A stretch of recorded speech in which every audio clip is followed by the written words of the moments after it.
Madame, mademoiselle, monsieur, bonjour et bienvenue dans ce magazine où nous poursuivons notre rencontre avec Marion Muller-Collard, théologienne protestante et auteure. Marion Muller-Collard, bonjour. Bonjour. Je voudrais poursuivre avec vous notre réflexion.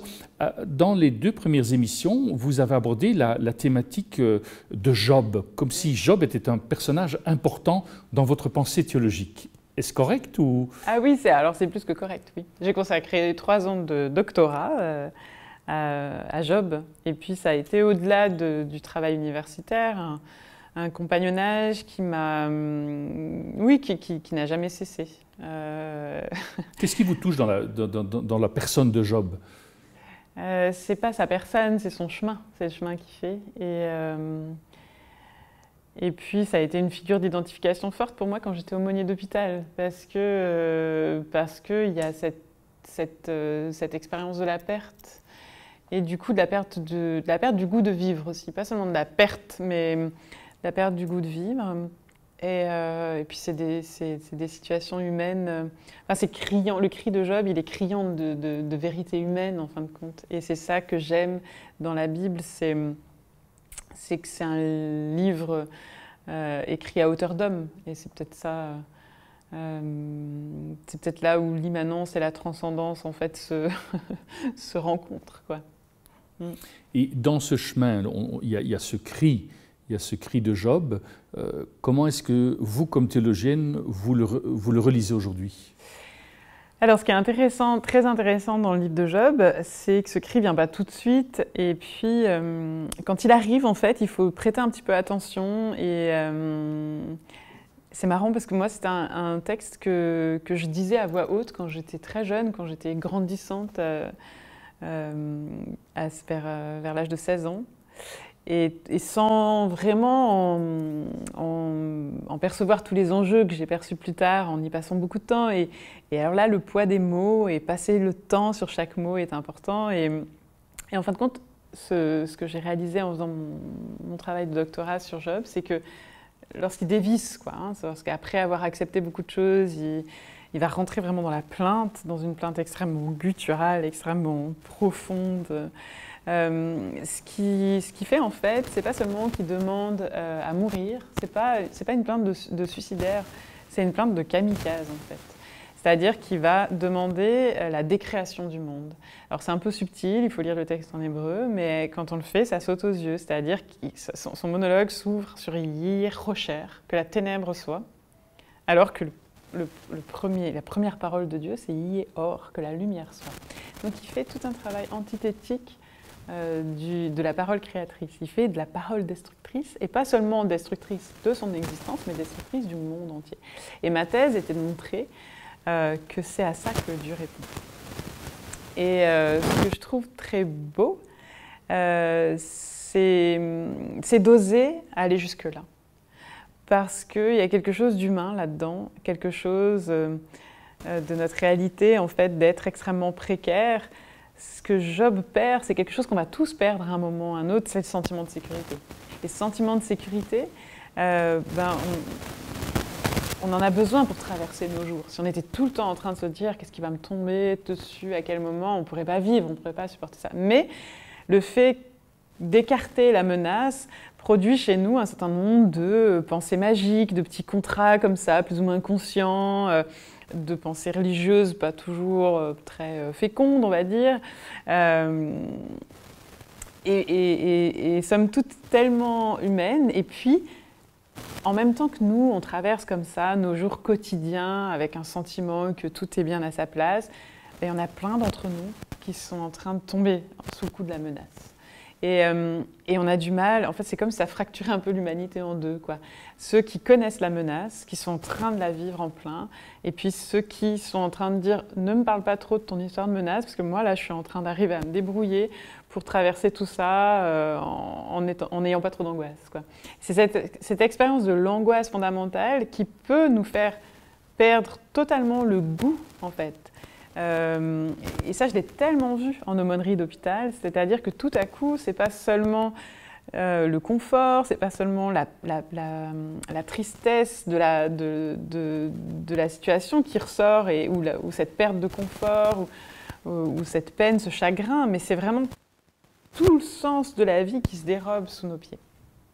Et cette expérience de l'avoir beaucoup côtoyée, de l'avoir aussi vécue à titre personnel à certains moments de ma vie, elle me touche, elle m'émeut, et ce qui me touche aussi, c'est cette réponse de Dieu qui va dire « Ok, oui, ben, tu le découvres. J'ai pas de mots pour la menace, quoi. Enfin, ouais, la menace, elle est là, en fait. La menace, elle est là avant même, elle préexiste, elle est... Par contre, tu touches pas au bien fondé de la création. Et de redécouvrir avec Job que le credo a minima, c'est juste de pouvoir redire avec Dieu que ce monde est suffisamment bon, en fait. C'est ce monde-là que Dieu va défendre dans sa réponse. Il ne va pas reprocher à Job toutes les paroles dures que Job a eues envers Dieu. Il dit des choses très très dures sur Dieu, en fait. Et Dieu n'est pas le mégalomaniaque qu'on suppose qu'il est, juste parce que comme nous, on est mégalomaniaque, on pense qu'il l'est aussi. Et donc, ce n'est pas lui-même qui va défendre, c'est la création. Et dans un texte qui est absolument merveilleux, en même temps qui paraît, quand on le lit rapidement, un peu tomber comme ça à côté, en fait, mais qui n'est pas du tout à côté, qui dit à Job, tu peux toucher à tout, mais tu ne déconstruis pas l'acte créateur. Et en dépit du mal et en dépit du malheur, je ne regrette pas, en fait, que le monde soit plutôt qu'il ne soit pas. Et voilà, on est au cœur, en fait, du moment où l'homme doit se demander s'il est en train de vivre une tragédie ou pas, et de sortir de la tragédie pour redire, en fait, en dépit du tragique, qu'il est meilleur que le monde soit plutôt que rien, en fin de compte. Et c'est ce credo de base. La foi, elle peut se laïciser comme ça, quoi. C'est juste dire, est-ce que j'arrive à dire jusqu'au bout de ma vie qu'en dépit de tout ce qui a été traversé, il est meilleur que quelque chose soit plutôt que rien. C'est ça la vraie question qui nous est posée, en fin de compte, la question de base. Et c'est pour ça que j'aime ce livre, parce qu'il nous emmène, en fait, vers la question première, quoi. La question mère. Comment est-ce que vous arriviez à retraduire cette réalité du livre de Job dans votre expérience pastorale, face à des gens qui étaient en souffrance en tant qu'aumônière? Alors moi, j'avais aucune intention par rapport à ça. C'est-à-dire juste que je pense que moi, ça me permettait de traverser avec, de ne pas avoir peur de la traverser. C'est surtout ça. Finalement, ce qui est extrêmement douloureux, c'est cette division en deux parts d'humanité, ceux qui s'accrochent à leur sécurité et ceux qui ne peuvent plus s'accrocher parce qu'ils sont dans ce que Maurice Bellet appelle la traversée de l'en bas, quoi, où il y a vraiment, c'est une traversée et puis c'est l'en bas. Et je crois que ce côtoiement du livre de Job, pas seulement dans un contexte intellectuel mais aussi sensible, c'est juste quelque chose qui m'a permis d'accepter d'aller voir là et de savoir qu'à la fois on y risque tout et puis qu'il y a quelque chose qu'on ne risque pas. Et ouais, d'arriver à faire quelque chose dans les terres inhospitalières, qui sont aussi des terres de rencontre, si on veut bien. C'est pas un peu un risque finalement de faire une thèse sur Job alors qu'on lit dans Job que finalement ceux qui avaient tort c'était les théologiens? Mais moi j'aime bien ça.